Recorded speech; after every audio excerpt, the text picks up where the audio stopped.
We're in woods here.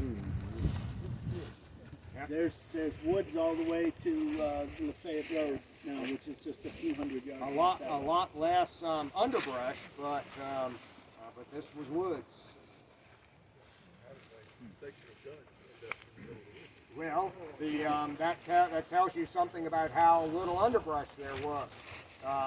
The soldier account suggests that in most places on the battlefield you could see 150 or 200 yards down through the woods.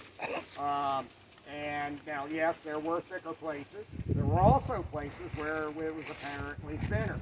But yet another testament to how little understory there was is the movement of the artillery on the battlefield.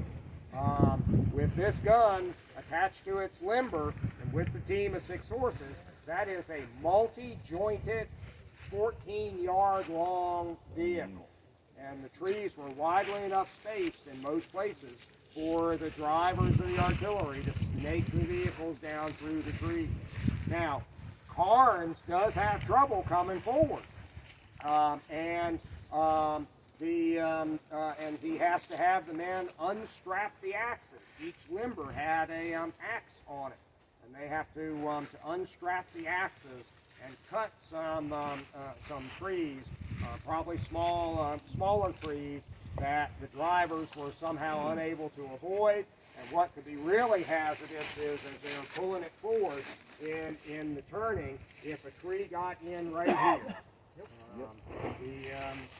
You'd have to either cut that tree down if you could get to it easily, or you might have to unhitch the gun and manhandle the gun around that tree and then hook it back up again.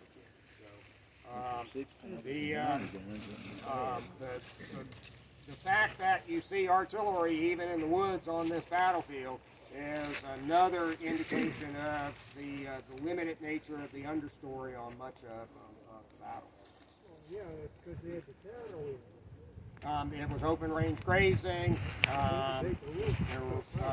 There were fire, naturally caused fires or farmer caused fires.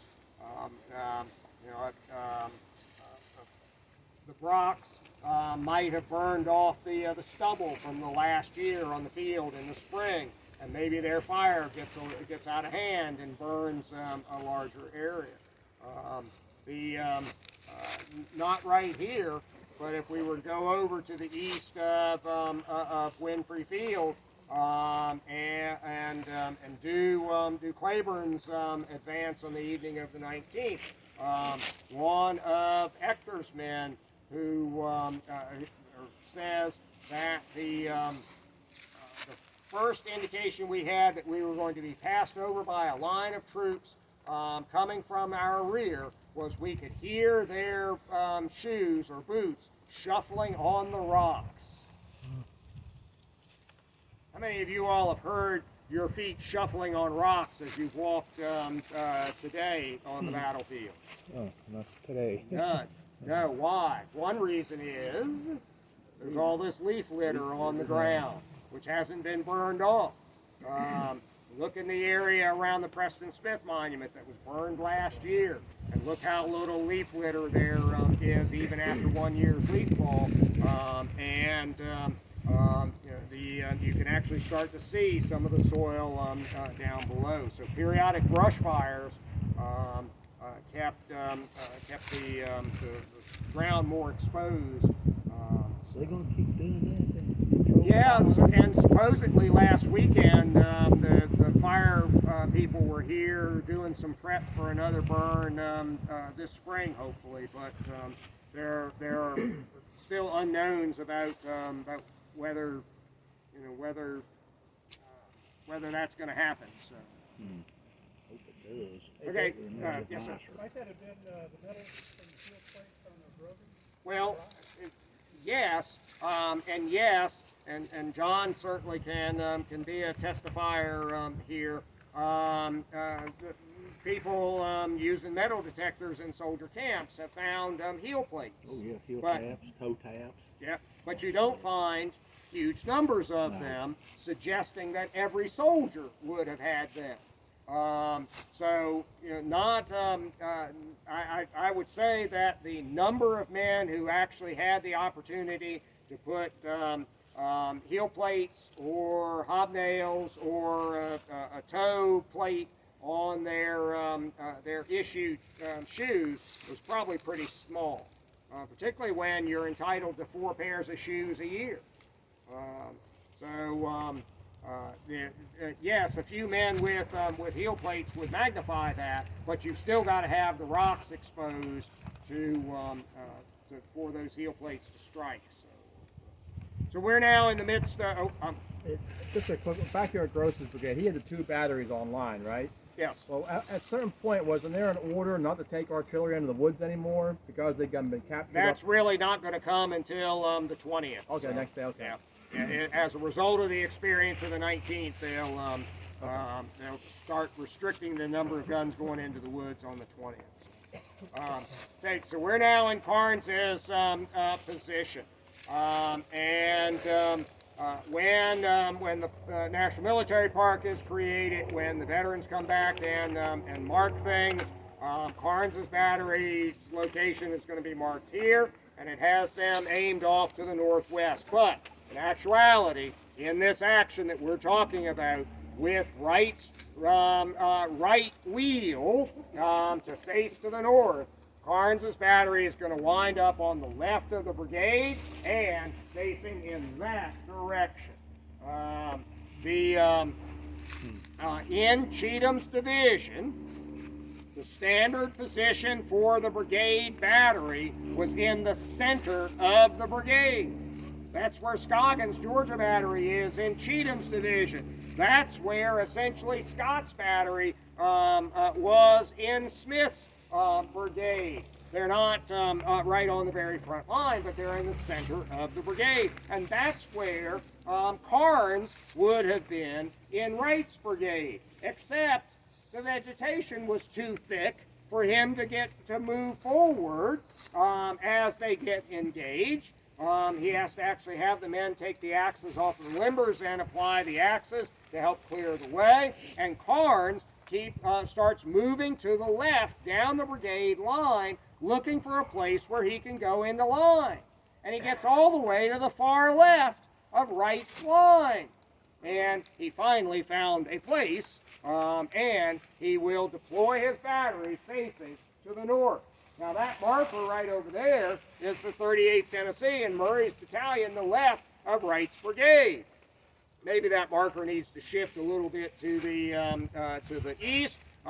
Maybe well, I don't think the battery needs to get any closer to the road, but the battery goes into position on the left of the brigade and facing to the north. And they begin firing at Gross's brigade off in that direction. They're kind of inflating their own line, aren't they? What do you mean, Confederate line? I mean, judging by the. Oh well, I think the 38th marker probably actually needs to be over there. What about the next one? Yeah, the 50 first. It just looks like if your brigade's going that way, you look like you're here. It looks to me like you're shooting right down your own brigade line. Well, that's just what it looks like from here. Yeah. They're not. The markers are not ideally placed. So Wright's markers, the marker for the 38th and then the 51st and 52nd need to not the 51st and 52nd. The 28th Tennessee need to be shifted further to the east. Yeah.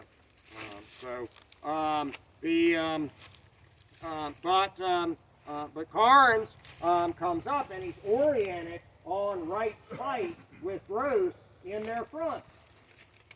But that's not where the threat comes from. So, do you want to bring Van Cleve on? So, one of the things Crittenden does is after Palmer has gone in and become engaged, Crittenden moves up and down the Lafayette Road a couple of times. We place him up here, we place him down there in Vineyard Field, he's trying to bring his divisions on to the battlefield and trying to align his corps with Thomas to support this drive into the woods. And so Palmer's already been committed.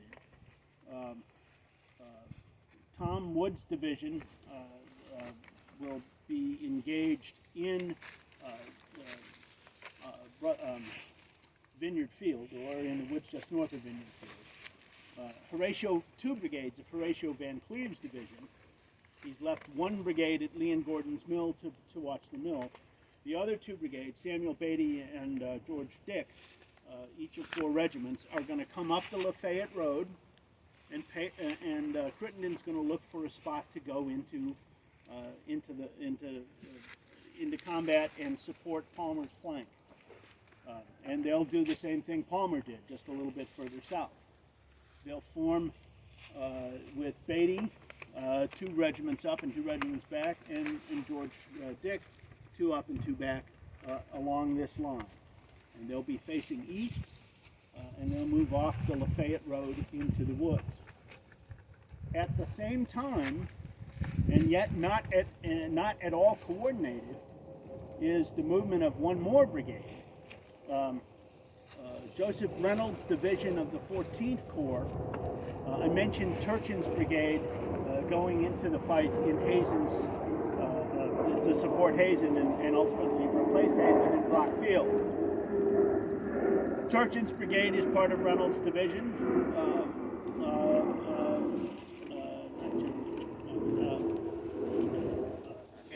Edward King's brigade of Reynolds' division is going to be for a time out in Poe Field, and Reynolds is also looking for a way to support the attack, and so he's going to take 3 regiments of Edward King's brigade, and they're going to move south down the Lafayette Road, and they'll go into the woods south of Beatty and Dick.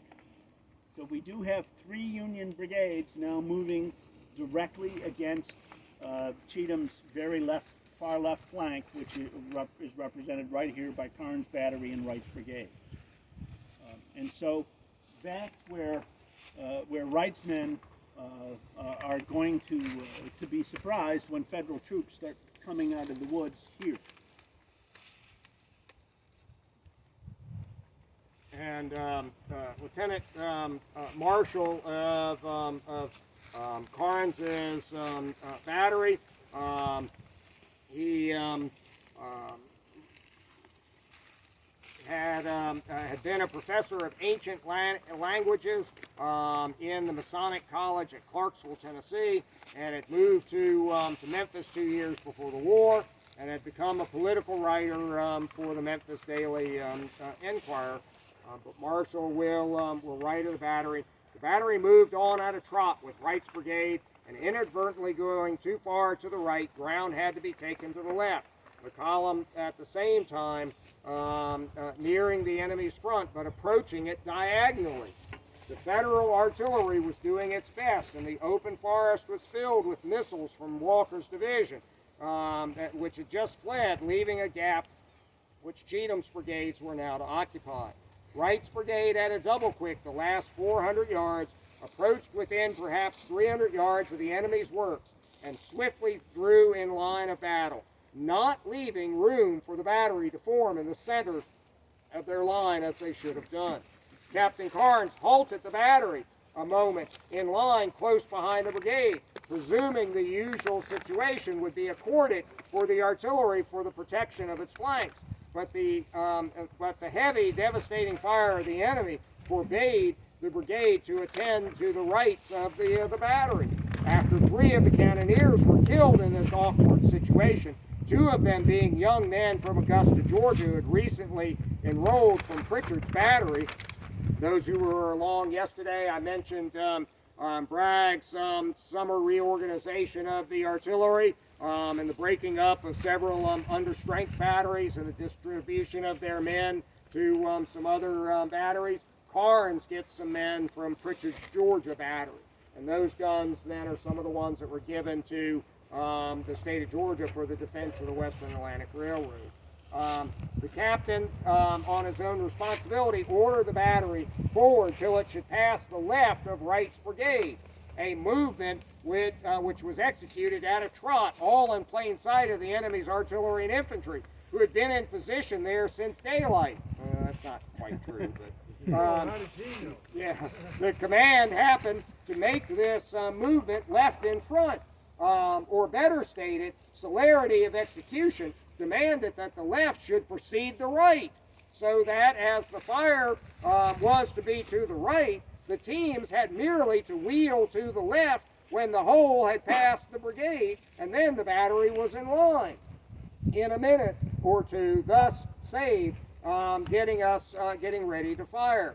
The order to unlimber, which was done by simply unhooking and dropping the trails without having to reverse the teams, and commence firing, was obeyed in much less time than we take to relate it, and that too by every piece simultaneously except the right, the ammunition of whose limber chest had become fast. In all this moving and bouncing, those projectiles bouncing up and down a little bit, and maybe the petitions in that chest were just a little bit too large or a little bit too close together. But literally, the projectiles have wedged themselves into the petitions inside of the limber chest. Wow. They can't get the rounds out. And for a few seconds resisted all efforts to extricate them. The limber chest standing open, and the team not having been reversed, the white pine of the unclosed cover raised vertically attracted hundreds of hostile infantry shots. They apparently have relatively new limber chests, nice fresh lumber on the inside. That chest is standing open in the darkness of the forest. And what does it look like from a distance? Great big white rectangle through the wood, which passing through the wood and puncturing the outside tin made the chest resemble a huge grater. You need a really big ear of corn to grate on that one. 3 or 4 of the men endeavoring to loosen the ammunition at the same time with their heads over the chest, but strangely enough, not one of them was hit. All of the horses of the piece, however, except the wheel team, were killed before the gun was discharged. The wheel team were hit and, springing over the roots of a large tree, turned the limber bottom upwards, scattering the ammunition on the ground like a load of apples. The driver, Matthews, thinking the situation desperate, urged on the 2 wheel horses, and their speed at once righted the now empty limber. Matthews, with his team, escaped further casualties and crossed Alexander's Bridge, thus saving the only 2 horses belonging to the battle that survived the battery. 4 times a minute for the first 3 or 4 minutes at least, each gun was discharged at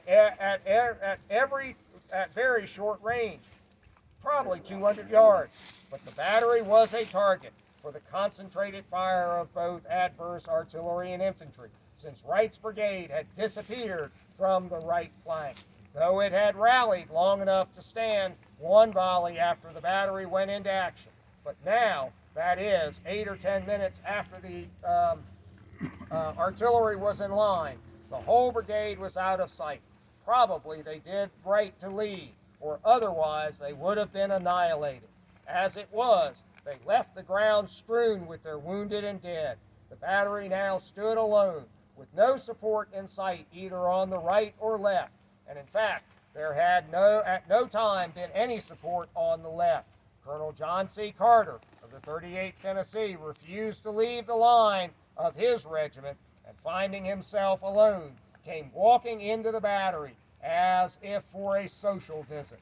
His lavish display of coolness and his intrepidity were indeed admirable. The enemy, easily perceiving the odd exposure of the artillery, jumped over their works, ran behind a large fallen tree about 100 yards further to the left, laying at right angles to the line of guns, and resting their muskets on the fall of tree, poured a heavy fire right across the battery from flank to flank. The left piece, under the personal direction of the captain, wheeled and gave them several shots, mainly to cover the retreat of the battery men not killed, for it was now evident that the place was untenable. Lieutenant Cockrell was serving the guns of his section effectually, though only 2 or 3 men remained to each detachment. The right section was playing squarely to the front under command of Lieutenant Marshall, who was on foot assisting, for by this time only 2 of the detachment of the right piece had escaped death or severe wounds. The battery was overpowered. 19 of the men were killed dead in their places, and upwards to 20 men wounded, and most of them never resumed service in the artillery. 49 horses were killed in harness. The situation was held about 10 minutes after the enemy left us, and about 8 minutes, Orderly Sergeant White hurriedly announced to Lieutenant Marshall that the enemy were flanking the battery, alluding to the ambush behind the fallen tree before mentioned. Marshall told him to report to the captain, but the latter was fully cognizant of the fight and was at that moment training the left piece against the flankers. Lieutenant Van Leck received several severe wounds at the captain's side, while the infirmary corps was trying to bear him to the rear, an additional member being added by the captain's order to assist, as Van Leck was a very heavy man. He was shot through the breast from side to side and killed thus in the hands of the litter bearers. The same shot that killed Van Leck broke the arm of the man ordered to assist. Sergeant John Thompson was killed by the side of his gun. Private Lane, a Mexican War veteran, was also killed while making his way to the rear, badly wounded. Only these 3 names of the killed can now be recalled. When all the horses had fallen except one of the teams of the right section, the captain gave the order to limber up the right piece and get away. The team came forward under the gallant drivers in the midst of a storm of all sorts of shot, but the 6 horses fell in a heap. The lead team with their heads on the trail of the piece they were going to save. The captain said, "We can't save the battery. Let the men leave as quick as possible." The guns are now silent. The men were all now lying on the ground, whether dead or wounded or unhurt, and occupying as little space as possible. Marshall called to his section to rise and follow when he mounted his horse, which stood near, hitched to a swinging limb.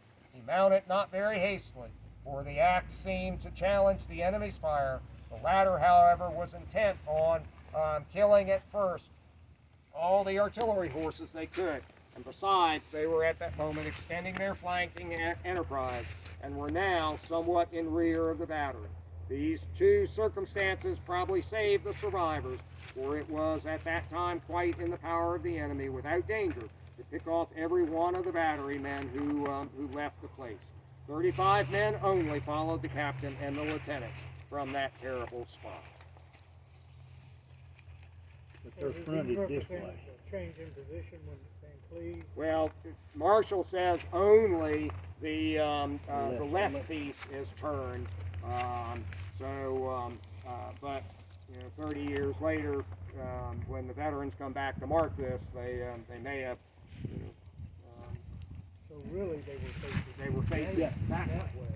Yeah. throughout the Throughout the action, yes. Oriented along this line facing that. I'm sorry. They should be oriented along this line facing that. Then the left gun, if it would be faced that way. Correct. Once he turns, It would be turned. this way, the way they're pointed now. One of the things that really picks up the desperation of that moment is that he says they fire 4 times a minute. That's cooking. If you, that is extremely dangerous. You're not sponging. You're shortcutting every safety measure in order to throw out as many rounds, as much canister as you can. He's not even aiming No aiming. because it kicks back. You throw stuff in it, it kicks back. You throw stuff in it, it kicks even further back. Assuming you get to do that 3 times. Well, you got 4 shots a minute. Well, He says they fired 4 shots a minute for 3 or 4 minutes. So 12 to 16 rounds times 4, 48 to 54 rounds. And, So you put the bag on it. Black powder in there, the canisters, they're hitting you. You ram it at home, and you really hope there's no sparks down there. Jim, me and Dale, they did a thing called the Pelham Memorial Artillery Shoot over in Pelham, Tennessee. We dressed out, we fell in, this guy had a model 1836 iron 6-pounder. That, but iron. He'd had it bored and sleeved, so it was safe to shoot. And they gave each one of them gun crews, they gave you 20 rounds. They gave you, I think it was like 10 rounds of solid shot and 10 rounds of canister or something like that. We fired a couple at the barrels, and the guy that owned the gun was like, "This is too slow." He said, "Y'all," it was me and Dale and 2 other guys from Kennesaw. We, we knew the gun drill. Most of those people do not know a gun drill at all. "How fast can you shoot?" Dale was like, "Well, how fast do you want to shoot?" And I said, "Well, how fast can you shoot?" I said, "Well, we could probably crank them out 3 or 4 rounds in a minute. Do that." I said, "Shoot every round of it up." He wanted to shoot it all. We went to work. That is the hardest that I have ever worked on a gun in my life, because not only, we're on a firing platform, a berm, so you had to keep it up there.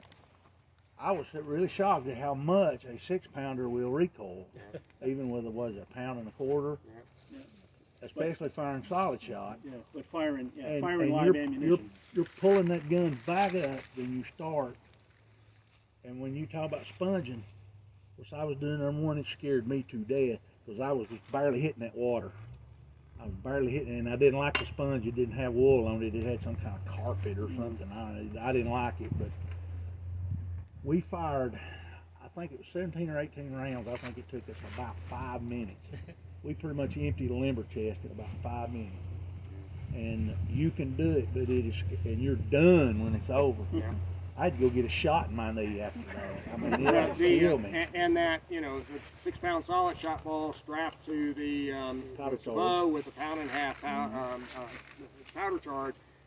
You're talking about a cylinder about that long, and now you are going to push it down this cylinder, and so the amount of friction that is involved in it, it's not like pushing that 8-ounce powder charge down. So you have to, of course. Yep, I 2 see hands. now. Yep. I didn't do that. I wished I had, because I wore my elbow out doing it the Park Service way. But you can do it. But man, a lot of these guys must have given us been awful. Yeah, it's a lot of work. So, okay. So We're at noon, 12 o'clock. To summarize briefly, the only reason that this flank doesn't collapse when Van Cleve's 2 brigades come through the woods is that A.P. Stewart's division comes from that direction. They have been given an order to basically move to the sound of the guns, and they appear in just the right time. They see the remnants of Wright's people coming back